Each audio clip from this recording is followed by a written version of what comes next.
నానమ్మ గారాబం అంటే ఇదేనేమో. మమ్మీ డాడీ లేకపోయినా ఉంటారేమో కానీ పిల్లలు నానమ్మలు లేకుండా అస్సలు ఉండలేరు. అసలు ఏమైందంటే మా పాపకి యెల్లో కలర్ డ్రెస్ లేదనమాట. వాళ్ళ నానమ్మకి యెల్లో కలర్ డ్రెస్ ఉంది. నాకు ఇప్పుడు యెల్లో కలర్ డ్రెస్ కావాలని ఏడిస్తే ఇంకా మా అత్తయ్య ఇంట్లో ఉన్న వాటితోటే డిజైన్ చేశారనమాట. తనదొక దుపట్టా తీసేసుకొని తన టాప్ ఒకటి కట్ చేసి దాంతోటే ఒక ఫ్రాక్ కుట్టారు.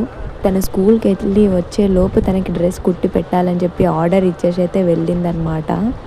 అయితే అసలు ఇంత క్లాత్ వేస్ట్ కాకుండా దేనితోటైనా డ్రెస్సెస్ కుట్టేసి పెడతారనమాట పిల్లలకి. ఎక్కువ శాతం అత్తయ్య కుట్టిన డ్రెస్సెసే పిల్లలు వేసుకుంటారు.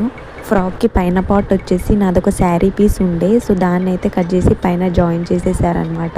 1 అవర్లో అయితే అత్తయ్య ఫ్రాక్ కుట్టేశారు చిట్టి తల్లి కోసం. ఇంకా వచ్చిన తర్వాత లొల్లే పెట్టేసుకుంటుంది ఫ్రాక్ కనుక కుట్టకపోతే.